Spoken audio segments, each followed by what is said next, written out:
இனி மேலும் மேலும் கழிவுகள் அங்கு தங்க ஆரம்பிக்கின்றன. இவற்றை எதிர்த்து போயிடுவதற்கு நோய் எதிர்ப்பு சக்தி மீண்டும் திரள வேண்டியிருக்கின்றது. சில காலம் 6 மாதம் 8 மாதம் 1 வருடம் என்று கழிகிறது. அந்த வெப்ப சக்தி மீண்டும் வரும்பொழுது இன்னும் அதிகமாக தங்கிவிட்ட இந்த கழிவுகளெல்லாம் நீக்கப்பட வேண்டும். ஜுரமும் நாட்பட்ட ஜுரமாக அது உடலில் தங்க வேண்டியிருக்கிறது. இந்த நிலையில் தான் அவர்கள் கூறுகிறார்கள், இது சாதாரண ஜுரம் அல்ல, டைஃபாய்டு. ஏனென்றால் 1 வாரத்திற்கு மேலாக ஆகிவிட்டது. அதற்கு பெயர் ஒன்று வைக்கணும். இந்த 1 வாரமாக நீங்கள் மருந்து கொடுத்து கொண்டிருந்தீர்கள், குணமாகவில்லை. போலி வைத்தியம் செய்து கொண்டிருந்தீர்கள். நோயின் அறிகுறிகளை மட்டும் தடுக்கக்கூடிய அந்த வகையில் நீங்கள் செயல்பட்டீர்கள். ஜுரம் குறையவில்லை. ஏனெனில் நோய் எதிர்ப்பு சக்தியானது உடலில் உங்களுக்கு நோய்களை நீக்கக்கூடிய இயற்கையான போக்காகும். அந்த இயற்கையை மனிதன் மீற முடியாது. நீங்கள் எவ்வளவுதான் மருந்து கொடுத்தாலும் கழிவுகள் உடலில் அதிகமாக தங்கிவிட்டதன் காரணமாக அந்த மாத்திரைகள் உங்களுக்கு வேலை செய்யவில்லை. ஏனெனில் இப்பொழுது வந்திருக்கக்கூடிய அந்த ஜுர சக்தி, அதாவது நோய் எதிர்ப்பு சக்தி, வெப்ப சக்தி சக்தி வாய்ந்ததாக இருக்கிறது. உங்களுடைய மருந்துகளுக்கு அது கட்டுப்படாது. இப்பொழுது நான் மாதக்கணக்கில் மருந்து கொடுக்கின்றேன். 15 நாள் 20 நாள் 30 நாள் என்று மாதக்கணக்கில் ஜுரம் தணிப்பதற்கான மருந்தை கொடுத்து கொண்டிருக்கின்றேன். படிப்படியாக நோய் எதிர்ப்பு சக்தி அளிக்கப்படுகிறது. காலையில் உங்களுக்கு வெப்ப சக்தி அதிகமாக இருக்குமா, அல்லது நீங்கள் ஒரு நாள் பொழுதில் உங்களுடைய வேலைகளில் அதிகமாகும் பொழுது அந்த வெப்ப சக்தி அதிகமாகுமா? நீங்கள் உடலை அலட்டிக்கொள்ளும் பொழுதும், பகல் நேரங்களில் பகலின் வெயில் வேலைகளில் உங்களுக்கு களைப்பு ஏற்படும் பொழுதும் உங்களுக்கு சக்திகள் அதிகமாக தேவைப்படுகின்றன.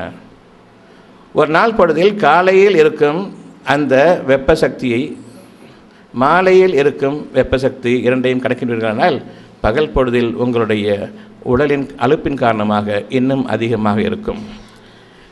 டைஃபாய்டு காய்ச்சலின் போது காலையில் இருக்கக்கூடிய வெப்ப சக்தி மாலை நேரத்தில் இன்னும் அதிகமாகும். இதுவும் டைஃபாய்டு குணத்தினுடைய ஒரு பகுதி என்று கூறுவார்கள்.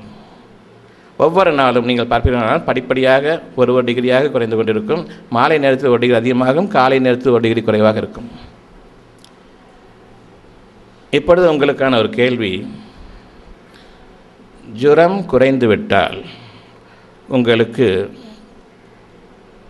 உடலின் தெம்பு அதிகமாகுமா குறையுமா? அதிகமாக வேண்டுமா குறைய வேண்டுமா? உடலின் தெம்பு ஜுரம் குறையும் பொழுது அதிகமாக வேண்டுமா அல்லது குறைய வேண்டுமா? அதிகமாக வேண்டும். ஆனால் ஜுரம் குறைந்ததும் நீங்கள் மிகவும் களைப்பாக உணர்வீர்கள். மாத கணக்கில் உங்களுக்கு மருந்துகள் கொடுத்து, நாட்கணக்கில் வாரக்கணக்கில் மருந்துகளை கொடுத்து, அந்த மருந்துகளின் காரணமாக உங்களுடைய நோய் எதிர்ப்பு சக்தி அளிக்கப்படும் பொழுது நீங்கள் அறிந்து கொண்டிருக்கிறீர்கள், முன்னமேயே உங்களுடைய இயக்க சக்திகளும் நிலையான ஒவ்வொரு நாளும் உங்களுக்கு தேவைப்படக்கூடிய உடல் இயக்க சக்திகள் அவை அனைத்துமே நோய் எதிர்ப்பு சக்திகளாக மாற்றப்பட்டுவிட்டன. நோய் எதிர்ப்பு சக்திகள் இப்பொழுது அளிக்கப்பட்டுவிட்டன. நோய் ஜுரம் தணிக்கும் மருந்துகளின் காரணமாக, நோய் குறிகளில் ஒன்று ஜுரம், அந்த ஜுரத்தை தணிக்க வேண்டியதன் காரணமாக இயக்க சக்தியும் போய்விட்டது, நோய் எதிர்ப்பு சக்தியும் அளிக்கப்பட்டு விட்டது. ஜுரம் குறைந்தது போன்று தெரிகின்றது, ஆனால் நீங்கள் பெரும் களைப்புடன் இருக்கிறீர்கள். இவர்கள் இதை கூறுகிறார்கள் கன்வேலசன்ட் பீரியட், அதாவது நோய் போய்விட்டது, இப்பொழுது நீங்கள் உங்களுடைய சக்தி நிலையை அதிகரித்துக் கொள்ளக்கூடிய நிலையில் இருக்கிறீர்கள். நீங்கள் களைப்பாகத்தான் உணர்வீர்கள். 1 வாரம் 10 நாட்கள் ஆகும் நீங்கள் மீண்டும் சகஜ நிலையை அடைவதற்கு. நோய் குணமாகும் பொழுது உங்களுடைய உடம்பின் சக்தி நிலை அதிகரிக்கும், உடம்பு தெம்பு கூட வேண்டும் என்பது உங்களுக்கு தெரிந்திருக்கிறது. ஆனால் நோய் குறையும் பொழுது நீங்கள் இன்னும் களைப்பாக உணர்கிறீர்கள்.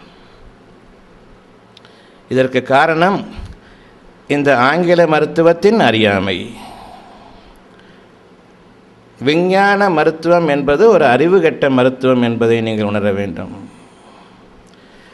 மருத்துவ முறைகளிலேயே ஆக கேவலமானது ஆங்கில மருத்துவம் மட்டும்தான். ஏன், அவர்களுக்கு இருக்கக்கூடிய அகம்பாவமும் பெருமையும் வேறு எந்த மருத்துவத்திற்கும் கிடையாது.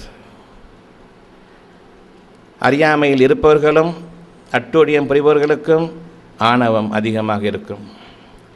ஆணவமும் அட்டூழியமும் கொண்டு வாழக்கூடிய